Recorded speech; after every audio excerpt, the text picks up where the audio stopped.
Allez, c'est parti. Bonjour Anne-Claire, Bonjour Sarah, comment vas-tu? je vais très bien, je suis très contente d'être avec toi aujourd'hui. Ouais, je me rappelais hier que ma toute première interview, c'était toi. Ah Euh, oui, En 2019, je crois, un truc comme ça. oui, sans Je, doute, oui. je venais de lancer l'agence Fait du Web. Et Ça puis, fait du chemin. ouais, de l'eau a coulé sous les ponts. Et toi aussi, j'imagine, maintenant, tu es à Tahiti. C'est ça. Je vais te laisser te présenter, hein, comme ça je ne vais pas Ok, blablater très bien. sans écran. Je vais te laisser te présenter. Tu as une bonne communauté très sympathique d'entrepreneurs qui te suivent, mais il y a toujours d'autres personnes qui seraient susceptibles d'être intéressées par ce que tu proposes. Oui, je suis coach pour entrepreneurs et en particulier coach de mastermind. Donc, c'est un format qui est vraiment très dynamique, très puissant et qui permet aux entrepreneurs de ne pas être seuls. On est souvent seul dans sa fonction de petit chef d'entreprise. Au-delà de l'équipe, il faut aussi s'entourer de pairs et de gens qui nous tirent vers le haut. Donc, le mastermind, c'est vraiment hyper dynamique. On va 3 fois plus vite quand on fait partie d'un mastermind. Voilà, donc j'aime bien aussi les formats un peu énergisants comme les bootcamps. Voilà, donc je propose des choses un peu toniques, on va dire, pour les entrepreneurs, pour ceux qui veulent avancer un peu plus vite. Voilà Des la bootcamps présentation. en présentiel, non? Là, comme j'habite à Tahiti, je fais tout en En ligne, mais ligne, ça hein. marche aussi, il n'y a pas de problème. C'est très transformateur. En tout cas, si tu fais un bootcamp à Tahiti, là, je crois que ça me tenterait. Ah oui, ok, c'est une Alors, je t'ai idée. invitée pour parler de délégation. Parce que, comme je disais, en tout cas, ton groupe Facebook a été un des groupes qui m'a vraiment permis de me faire connaître. Et puis ensuite, on a beaucoup échangé parce que tu fais partie des entrepreneurs qui délèguent pas mal, qui n'ont pas attendu je ne sais quelle excuse et quelle raison pour déléguer. Donc voilà, j'ai des questions pour toi. La toute première, pour débuter, c'est de te demander si tu te souviens du tout premier truc que tu as délégué. La première fois que tu t'es dit, allez, oh, ça y est, je suis une grande, je délègue. Oui, en fait, j'ai voulu chercher un community manager. Après avoir su ce que ça voulait dire, ce mot, déjà, je me suis dit, tiens, mais c'est exactement la personne qu'il me faut. C'est intéressant de se rappeler de ça pour se dire, mais quels étaient mes besoins à l'époque, pourquoi j'ai entrepris ça. En fait, j'étais un petit peu dans ce que font beaucoup de gens au démarrage pour les premières délégations. Et il faut faire son chemin, il faut faire ses erreurs, etc. Mais de se débarrasser en fait d'une tâche qu'on n'a pas envie de faire ou de penser que comme quelqu'un fera mieux que nous, on n'aura pas besoin de le faire. Donc c'est un peu une erreur que beaucoup font au démarrage, mais c'est intéressant de le faire. Tout en étant ouvert, en se disant, OK, j'apprends de mon expérience et pas non, la délégation, c'est pas fait pour moi ou quoi. Alors, ça ne veut pas dire que c'était un échec, c'est simplement que je me suis rendu compte que la personne ne pouvait pas faire la réflexion du chef d'entreprise à ma place, que pour le plan de com et tout ça, c'était quand même moi qui devais réfléchir à tout ça, et puis donner des consignes claires aussi pour avoir effectivement les résultats qui me conviennent, qui conviennent à mes valeurs, à mon image, à mon branding, etc. Donc, c'était une expérience très intéressante. C'est vrai on apprend très vite.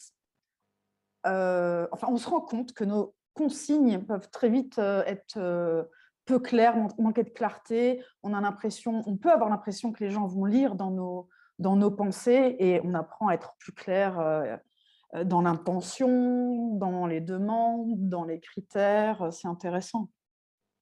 Oui, parce qu'il y a différents niveaux de délégation. Alors, on peut avoir un niveau très simple, très bas de je te donne un ordre et tu fais exactement ce que je te dis, jusqu'à fais-le pour moi et moi je veux rien savoir. Donc, il y a 7 niveaux de délégation et il faut aussi être bien conscient de qu'est-ce qu'on veut exactement. On ne peut pas dire fais tout et après râler parce que c'est absolument pas comme je voulais exactement.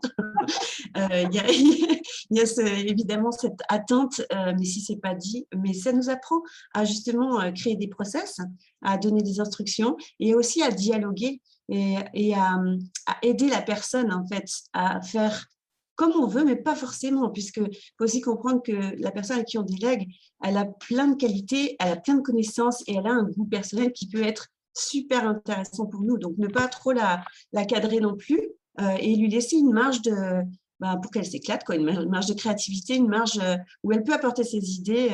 Par exemple, moi, j'étais nulle en Instagram et une personne qui est jeune et qui est sur ce réseau va m'apporter beaucoup comme idée, comme savoir-faire, comme voilà, créativité. Donc, vraiment aussi laisser cette part, je trouve que c'est important. D'ailleurs, quand j'ai engagé mon assistante, enfin engagée, elle a son entreprise, hein, donc c'est de la prestation. Je crois qu'une des premières choses que je lui ai demandé, c'est qu'est-ce que tu aimes faire?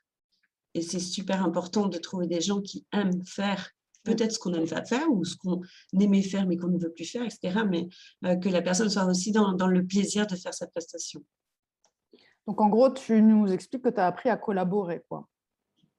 Oui, c'est ça, c'est une collaboration. Enfin, moi, j'entends vraiment un management équitable. Je sais pas comment tu en parles auprès de ton équipe, mais on co-crée ensemble. On est partenaires, on est une équipe. Donc, c'est pour ça que c'est des fois beaucoup plus important de s'entendre sur les valeurs, sur la dynamique, sur le projet, sur la mission d'entreprise, même si on n'a pas toutes les compétences et on peut former sur le tas, on peut former par après, on peut voir ce que la personne a envie de découvrir au travers de nos expériences et lui laisser peu à peu la main, plutôt que voilà, quelqu'un qui aurait vraiment toutes les compétences impeccables et finalement, on ne le sent pas au niveau feeling entre nous, on ne le sent pas investi dans la mission d'entreprise.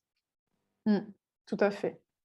C'est l'humain. L'humain, ça compte. Hein. Enfin, après, il y a des gens qui sont un peu plus distants et ça leur va bien. Moi, je sais que personnellement, en tout cas, j'ai vraiment besoin de ça, en effet.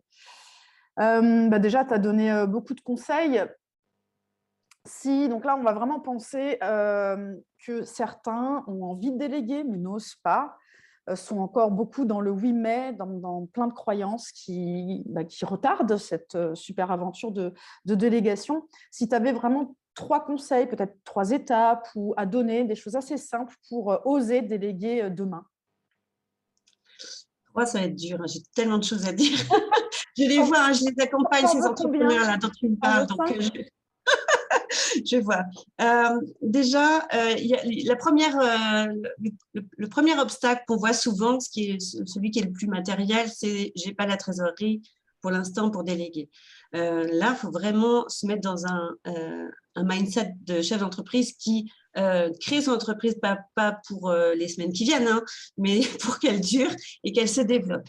Donc, dans la prospective, en fait, ça devrait donner quoi? On n'a pas tous envie d'avoir une grosse équipe, hein, c'est complètement OK.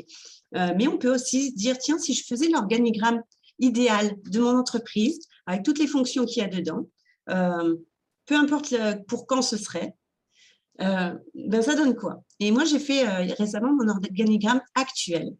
Il y a plein de ronds. C'est comme si on était 25 dans l'entreprise. On n'est pas 25. Moi, je suis à plein d'endroits. Mon assistante, elle est aussi à plusieurs endroits. Mais en tout cas, il y a besoin de toutes ces fonctions-là. Et là, c'est intéressant de se dire, tiens, peut-être que dans un an, là, j'aurai une personne qui fera ça et ça. Mais simplement se donner de la hauteur, en fait, pour son projet. Ensuite, par rapport à sa trésorerie, déjà, il ne faut pas attendre qu'on soit dans l'urgence pour déléguer. Ça, c'est super important. On dit hire slow, fire fast. Donc, vraiment prendre son temps pour déléguer, pour s'apprivoiser avec la personne, pour lui donner peut-être un petit challenge au début, pour aussi la former, etc. Donc, si on attend d'être dans l'urgence, dans un lancement, on dit « Ah, mais là, j'ai pas le temps, il faut absolument que je trouve quelqu'un qui me fasse ça. » C'est la catastrophe. Combien de clients nous appellent en plein lancement? Dans 2 semaines, ils ont le lancement. Alors, ils sont déçus, c'est sûr. Et oui, ils sont déçus parce qu'ils n'ont pas le temps de créer la relation, de créer la formation, etc. Donc ça, c'est quelque chose d'important. Et puis après, au niveau budget, vraiment prendre conscience de ce qu'on perd quand on ne délègue pas. C'est donc se mettre à l'envers. C'est-à-dire que quand je fais des programmations de mails, des choses vraiment simples que je donne à ma fille de 16 ans pour qu'elle ait de l'argent de poche, donc je considère que c'est une tâche, elle est à 10 € de l'heure, que je peux donner à un stagiaire ou à quelqu'un qui démarre vraiment. Quand moi je fais ça, je suis mon assistante, hein, je suis ma petite main moi-même, puisque j'en ai pas encore. Et du coup, quand je fais ça, je prends mon temps qui a une valeur qui peut être beaucoup plus haute dans mon entreprise pour faire une tâche à 10 euros. Si je fais quelque chose d'un peu plus élevé, je peux faire des choses à 50 euros de l'heure, mais quelle est la valeur que je peux réellement apporter à mon entreprise? Parce que quand je suis je ne sais pas si je suis coach par exemple, quand je suis en prestation de coaching, ben, ma valeur, je ne sais pas, elle est peut-être à 200 euros de l'heure. Quand je suis en tant que chef d'entreprise en train de réfléchir à ma stratégie d'entreprise, là où je dois être effectivement en tant que chef d'entreprise, là, c'est une tâche à 1 000 euros de l'heure, au moins. Au moins. Quand je suis en train de prendre un café avec un peut-être potentiel futur partenaire, ça, c'est une tâche à 10 000 euros de l'heure. Parce qu'elle risque, dans 1 an, dans 3 ans, de me rapporter 10 000 euros à mon entreprise. Donc, il faut bien savoir, en tant que chef d'entreprise, où est-ce que je dois être? Où est-ce que je dois être? Et où est-ce que je suis qui me fait perdre des sous? Parce que si ma moyenne entre, on va dire, mon expertise, j'ai donné l'exemple du coaching, et mon café partenaire, on va dire, si ma moyenne de valeur, c'est 2 000 euros de l'heure, ben, quand je fais une tâche moi-même à 10 euros de l'heure, je fais donc perdre à mon entreprise 1 990 euros. Donc, quand on voit les choses comme ça, on dit oh, mais c'est évident qu'il faut que je délègue. Voilà, donc ça, c'est super important à mettre là et vous faire prendre conscience. C'est pas facile hein, de faire le switch, mais voilà, se dire, mais en fait, je suis tu mettrais derrière ça une histoire d'estime de soi? C'est toujours pareil, hein, c'est le rapport à l'argent, donc c'est aussi le rapport à soi-même. C'est intéressant que tu dis ça, parce que tu vois, demain, je fais une masterclass sur sa relation à l'argent. Évidemment, c'est complètement lié à l'estime de soi. Quelle valeur on se met, quelle valeur on se porte. Mais là, c'était vraiment pragmatique. C'est en faisant ça, je rapporte combien à l'entreprise? Parce que je vois tellement d'entrepreneurs qui font plein de petites tâches dans tous les sens. Ils ont l'impression de bosser comme des dingues, mais il n'y a pas vraiment de résultat parce que quoi? Parce qu'ils n'ont pas bossé leur stratégie, les choses qu'ils doivent mettre en place au niveau vraiment de la prospective de l'entreprise. Donc, l'entreprise ne fonctionne pas. L'entreprise, elle va fonctionner si tu es à ta place de chef d'entreprise. Il faut un chef d'entreprise. Donc, voilà, qui fait quoi exactement et quel est le plus important à faire pour toi? Et dans ce cas, voilà, souvent on se dit, je vais déléguer ce que je ne sais pas faire et ce que je n'aime pas faire. Et quelque part, le plus facile au démarrage à déléguer, c'est plutôt ce que tu sais très bien faire, mais que tu te dis, maintenant, c'est plus à moi de faire ça. Parce que ce que tu sais très bien faire, ben, tu sauras l'expliquer, tu sauras créer un process, tu sauras aussi corriger les choses, tu sauras dire, moi, j'aime bien qu'on le fasse de cette manière-là. Et donc, pour commencer une délégation, c'est plus facile. Donc, c'est vrai que ce n'est pas forcément ce à quoi on pense, parce qu'on se pense souvent, oh, ça me gonfle, je n'ai pas envie de faire ma compta, je vais donner à quelqu'un d'autre. Mais si toi, en tant que chef d'entreprise, tu ne maîtrises pas un minimum ce que c'est que faire ça, ta compta, il va y avoir un problème. Si tu délègues, alors ça dépend, hein, tu peux déléguer à un expert, par exemple, tu peux te dire, oh, mon site web, ce n'est pas moi qui le fais, je délègue à quelqu'un qui est expert là-dedans. Mais en même temps, si toi, tu ne sais pas ce que tu veux mettre dedans, comment tu veux le mettre et quelle est l'intention marketing qu'il y a derrière, il ne pourra pas non plus tout faire. Donc, voilà, vraiment penser qu'une équipe, elle ne va pas résoudre les problèmes que toi, tu ne sais pas résoudre.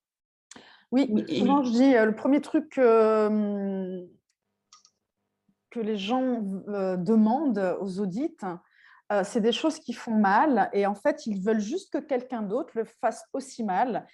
Et en tout cas, nous, on travaille avec des assistantes virtuelles. Ce n'est pas le travail d'une assistante virtuelle de venir corriger une stratégie, même si elle voit que ça a l'air bizarre ce que veut la personne.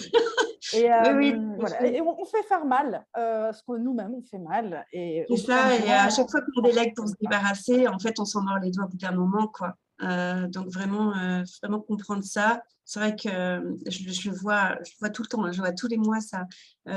Bon, ça fait partie des expériences. Je pense que si on est ouvert à avancer avec les expériences, ça fait partie de mon chemin.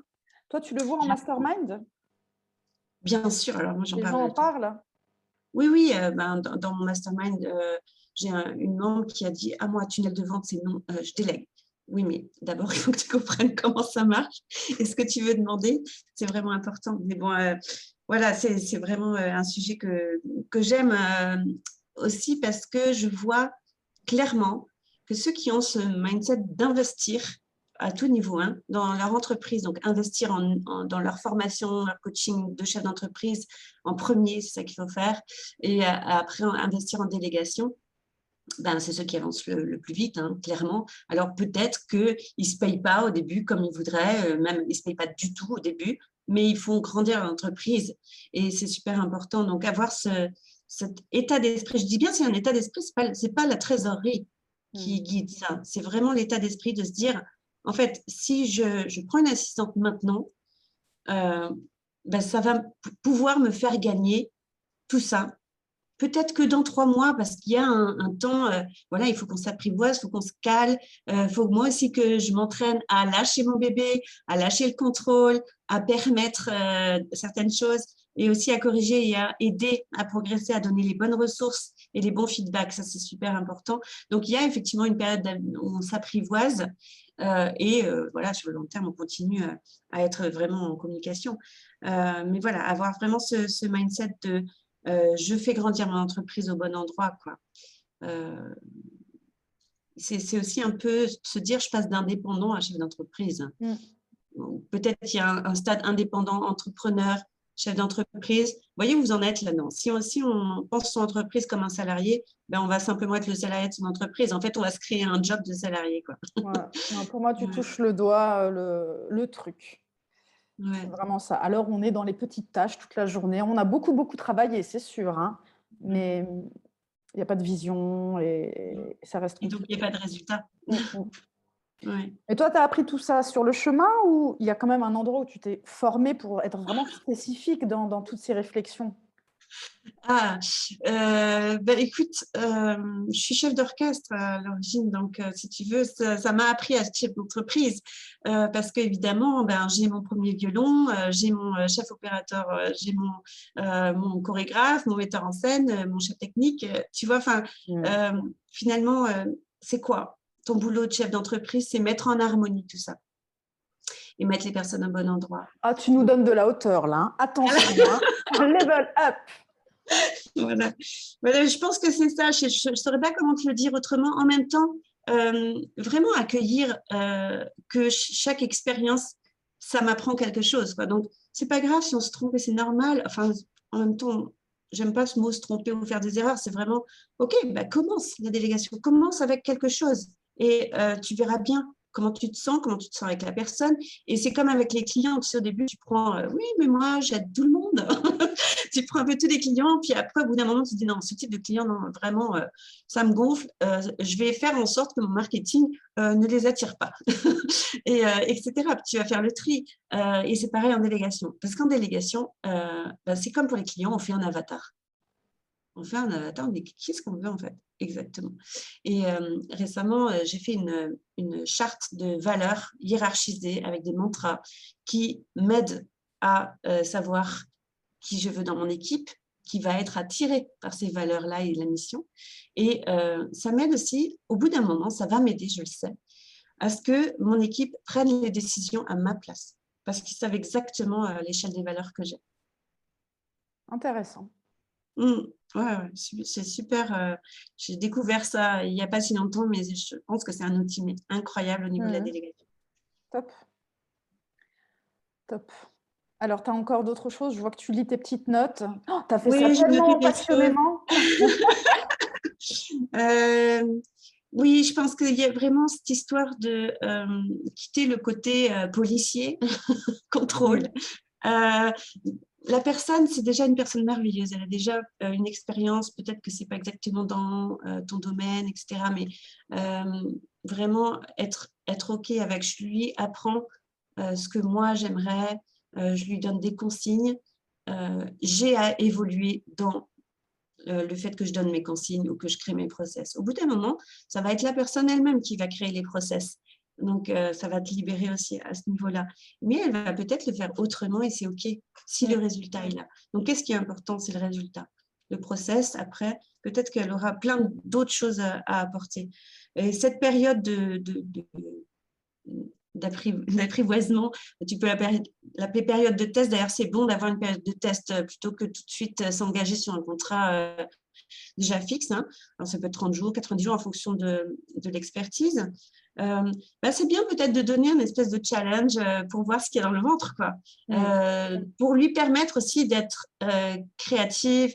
Moi, j'aime bien te dire, bon, ben, OK, écoute, j'ai un lancement là, c'est une idée. Je ne sais pas ce que tu en penses. Est-ce que tu as envie de faire quelque chose avec ça? Je te laisse carte blanche. Et je trouve que c'est génial pour les personnes, pour progresser, pour être dans le feu, pour être, tu vois, mais aussi pour vraiment faire sortir tout leur potentiel créatif, ingénieux, d'organisation, de ciblage des objectifs, etc. Évidemment, tu es derrière si elles ont besoin. Et dans le mode, peut-être prends quelque chose qui n'est pas brûlant au niveau de ton chiffre d'affaires, Oui. qui est du plus. Et en même temps, tu sois vraiment dans la position de « je suis là pour donner les ressources, pour aider si elles ont besoin. » Elles ont besoin, ouais. Mais je ne suis pas là dans le contrôle et dans récupérer l'erreur ou quoi. Je voudrais quand même dire ce que tout le monde me dit après avoir pris en particulier une assistante, puisque toi, tu t'occupes beaucoup de ce rôle-là. C'est « mais pourquoi je ne l'ai pas fait plus tôt ?» C'est juste génial, la liberté que ça donne. Aussi le fait, mine de rien, c'est pas anodin, d'avoir une espèce de copine là qui bosse avec nous, quoi. D'avoir quelqu'un sur qui on peut se déposer. Voilà, c'est une épaule... c'est vraiment fort. On est un duopreneur, quoi. Hein. On devient. Alors, on parle au plus que féminin, toi. mais évidemment, les hommes sont les bienvenus. Mais c'est vrai que moi, j'aime bien bosser avec des nanas. Oui, bien sûr. Alors, il n'y a aucun problème. C'est vrai que je ne vois pas beaucoup d'assistants masculins dans l'entrepreneuriat à cette échelle-là, hein, l'échelle où Ça commence à on venir. parle. Ouais. Ah, super, super, j'adore. Pour moi, moi, vraiment, je trouve que les équipes mixtes, c'est encore plus riche. Donc, j'encourage.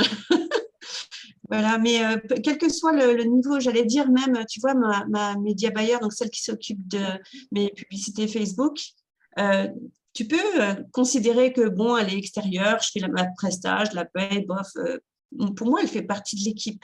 Mais je l'ai aussi choisie pour ça, parce qu'elle a cette appétence à vraiment faire partie de l'équipe. Donc, elle est sur notre outil de gestion de tâches, elle nous fait, voilà, enfin, ça fait vraiment une entité. Hein. Donc, ça veut dire que tu peux commencer à déléguer à 2 heures par semaine. C'est complètement OK, quoi. Il y a pas tu ne vas pas embaucher quelqu'un avec une fiche de paye au début. Tu vas vraiment commencer avec des petits pas et au fur et à mesure te dire « Tiens, c'est chouette, ça me libère tout ça. » Et en plus, c'est chaque fois un apport de valeur. Hein. Tu sais, quand on a une belle-sœur ou un beau-frère qui arrive dans la famille, on dit c'est pas des pièces rapportées, c'est des valeurs ajoutées. Donc, c'est un petit peu ça. C'est de la valeur qui s'ajoute à ton entreprise. Et clairement, plus tu délègues, plus ton entreprise prend de la valeur. C'est réel. Hein. C'est-à-dire que si tu vends ton entreprise Oui. avec une équipe, elle a beaucoup plus de valeur. Intéressant. Toi, tu t'organises comment concrètement? Vous êtes combien dans ton équipe? Vous vous voyez une fois par semaine, 2 fois par mois, une fois par mois? OK. Alors, il y a 5 personnes dans mon équipe pour l'instant. Voilà, il y en a 2 sur le feu. Concrètement, alors, c'est vrai que j'ai une situation un petit peu particulière parce que je suis à Tahiti, qu'on a des horaires très décalés. Alors, je suis la plus loin du monde au niveau fuseau horaire.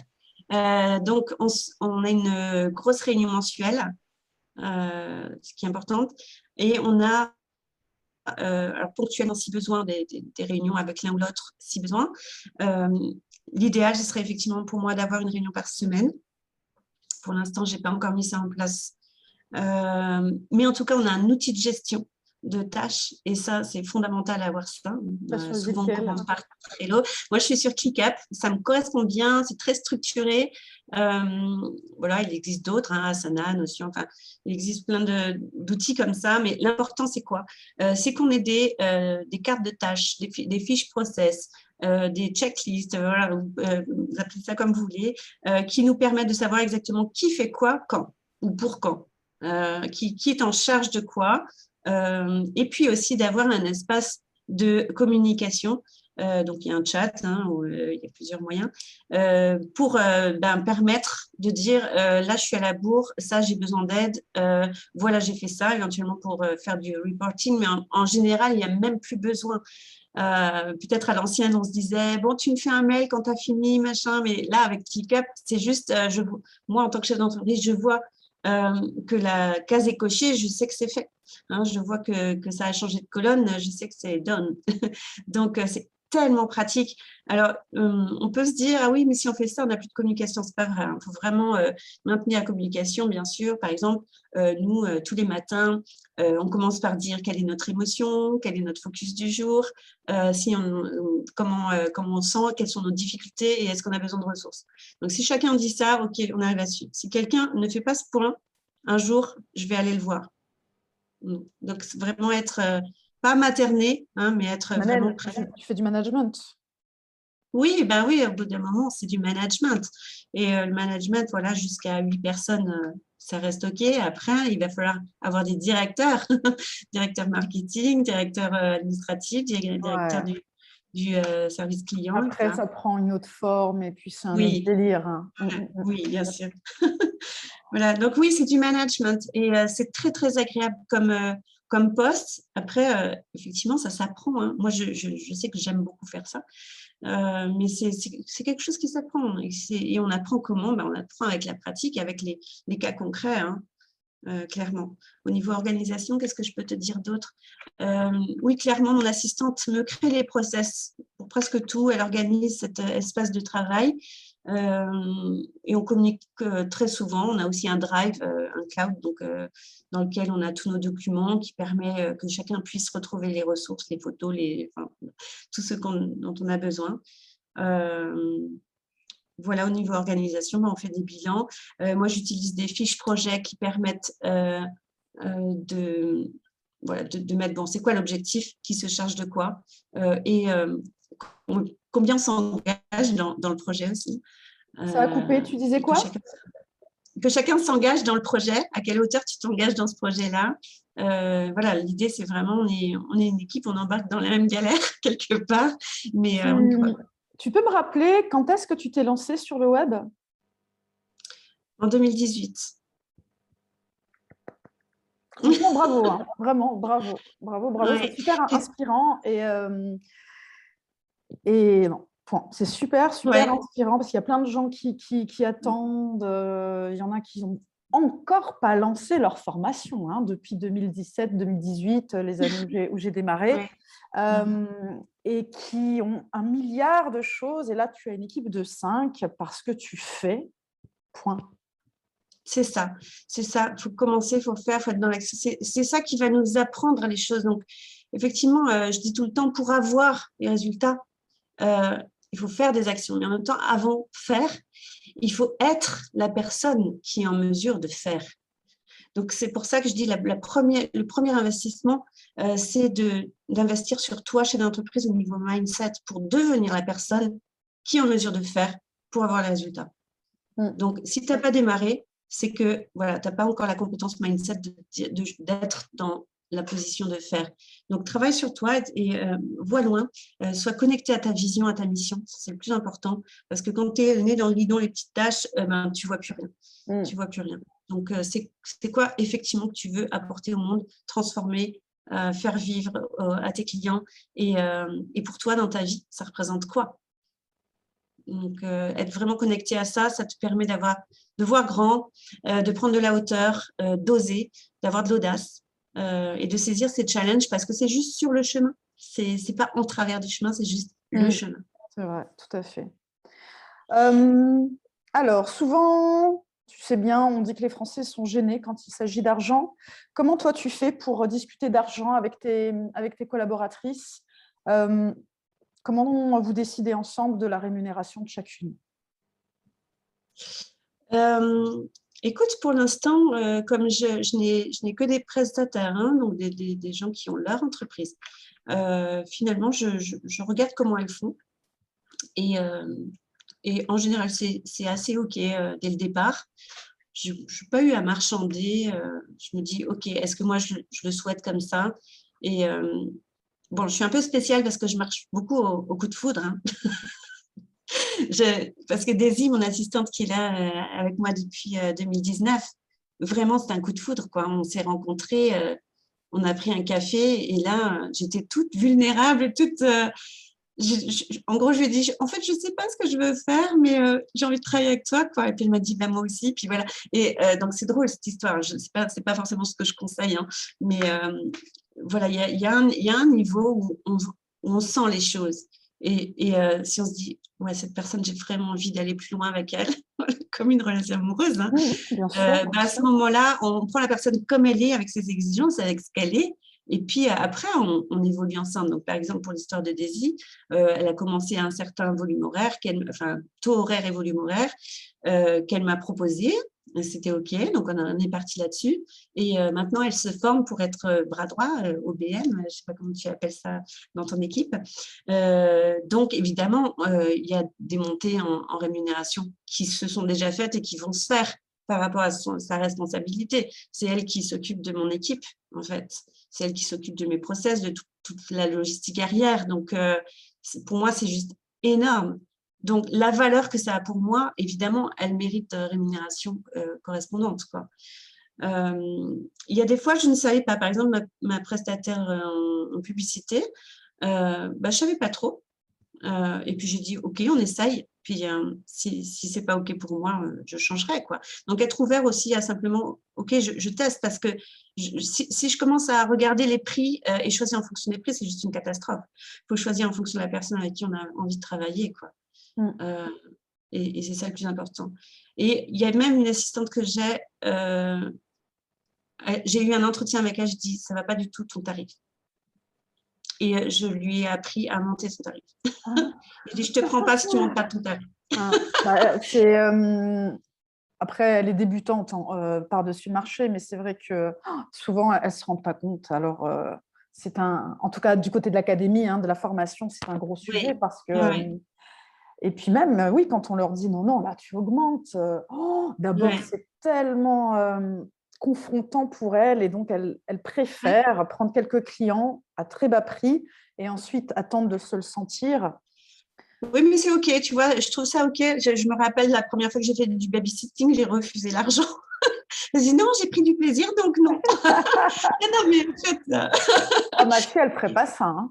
voilà. Et au niveau tu vois, par exemple, au niveau du coaching, quand j'ai fait mon école de coaching, bah, au début, on a des clients qui ne sont pas des clients puisqu'ils ne donnent rien en échange. Donc, ce n'est pas vraiment des clients. Donc, on nous pousse et on nous dit, bon, au pire, tu ne te fais pas payer, mais tu as un échange de valeur. Donc, j'ai commencé par ça, donc faire du troc de valeur. D'ailleurs, je le fais toujours de temps en temps avec des clients et des prestataires.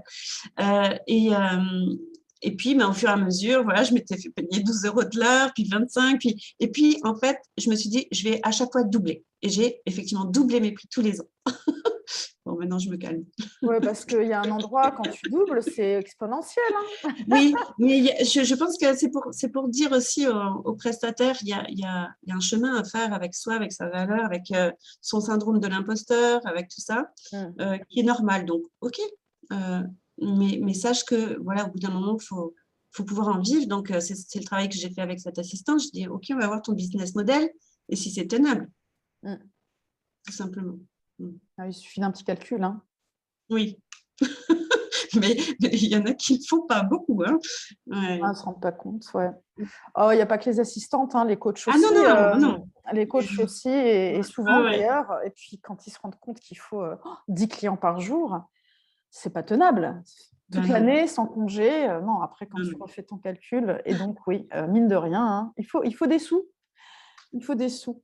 Dis-moi, en imaginant le titre de cette interview, tu aimerais que une personne qui t'écoute reparte avec quoi? Le plus important pour toi, ce serait quoi?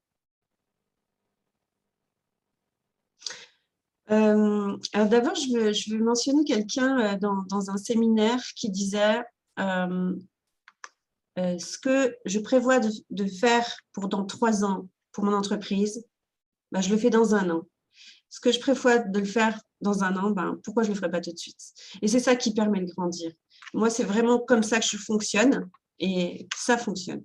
Et je vais beaucoup plus vite, je le vois. Hein. Tu l'as même fait remarquer tout à l'heure, je vais beaucoup plus vite que mes collègues avec qui j'étais en 2018. Hein, si je prends une classe, voilà, je vais plus vite. Pourquoi? Parce que je mets en place effectivement ce dont j'ai besoin dans 3 mois, dans 6 mois, dans 1 an. Donc, effectivement, peut-être tu te dis, pour l'instant, ça va, j'ai pas besoin d'assistante, je peux le faire moi-même, etc. Mais peut-être le titre, ça peut être « Si tu n'as pas d'assistant, c'est toi l'assistant ». En gros, J'aime oui, bien. mais voilà. Ou alors aussi, combien tu fais perdre à ton entreprise en ne déléguant pas. C'est vraiment prendre conscience de ça. Ça ne te prend pas des sous de déléguer, ça va t'en rapporter. Donc, avoir vraiment ce mindset-là. Je ne sais pas si tu pourras faire un titre avec ce que je t'ai dit. Ah ben, comme je te dis, hein, Bon. la nana qui va s'en occuper, elle va bien trouver. Ok, ça marche. Et elle choisira. Elle choisira. Moi, je prendrai le premier, il me fait rigoler, mais le deuxième, il est impactant aussi parce que c'est vrai, on peut facilement faire perdre de l'argent avec « Ah, je sais faire, je fais ». Oui, et puis on peut surtout s'épuiser et aller dans le burn-out, il faut quand même le dire. Hein. Il y en a beaucoup. Hein. Mais oui, évidemment, parce qu'en plus, le burn-out, ça arrive à des gens qui sont passionnés. Et quand on crée son entreprise et son bébé, on est à fond. Surtout au début, dans cette lune de miel, là, on dit « Non, c'est pas grave, j'adore ça ». Et on passe les nuits, ses week-ends, on délaisse son corps, on délaisse sa famille, on délaisse ses amis. Il se passe plein de choses qui paraissent au début pas très graves. Et puis après, on se rend compte que, en fait, ça ne s'arrête pas, ce rythme-là. On est toujours dans « Ah, mais non, mais là, c'est normal, je suis en lancement. Ah, mais non, mais là, c'est normal, je suis en sommet. Ah, mais non. » Et non, tu ne peux pas tenir comme ça. Tu ne peux pas tenir. Donc, prends une assistante, fais les choses correctement et puis délègue où tu as l'overview, tu sais à peu près comment ça devrait se passer. À ce moment-là, tu es capable de donner des consignes et de dire comment toi, tu le voudrais dans l'idéal. Et puis, lâche la main, quoi. Pour te concentrer sur ton expertise, ta valeur. Même l'expertise, j'allais dire, se délègue. Je suis en train de faire ça en ce moment. C'est une autre étape, de déléguer son expertise, mais parce que ton rôle, c'est d'être chef d'entreprise. Donc, vois combien de pourcents tu voudrais être chef d'entreprise et expert, et l'opérationnel, c'est pas toi. Et ce momentum-là, cette proportion, elle est propre à chacun. Moi, pour l'instant, pour fin décembre, je vise 50-50. Donc, 50% d'opérationnel, 50% mon expertise et chef d'entreprise. Ce n'est pas suffisant du tout pour moi pour que je m'éclate. Hein. Donc, je vais réduire l'opérationnel de plus en plus. Et je vais aussi, mine de rien, réduire mon expertise parce que je commence à déléguer pour être vraiment dans ce statut de chef d'entreprise et manager. Tout à fait. Je te souhaite une excellente fin d'année 2021 déjà. Et puis alors après, j'imagine qu'en 2022, tu vas vraiment tout péter. Merci en tout cas pour ces conseils. C'était vraiment chouette. On est allé très loin dans la vision. Je te remercie. Je vois que tu sais vraiment de quoi tu parles. Et on se tient au jus pour la suite. Tu vas me raconter comment tu as fait grandir ton équipe. Merci beaucoup, Sarah, de m'avoir invitée. J'adore ce sujet et donc j'espère que tous ceux qui nous ont entendus sont prêts là demain à commencer, même pour 2 heures par mois. Allez-y, commencez l'expérience, c'est ça qui est important. Ouais, tu as bien raison. Bonne journée à toi, à Tahiti, puisque c'est le matin chez toi. Merci. Ciao, merci beaucoup. Au revoir, Sarah. Au revoir.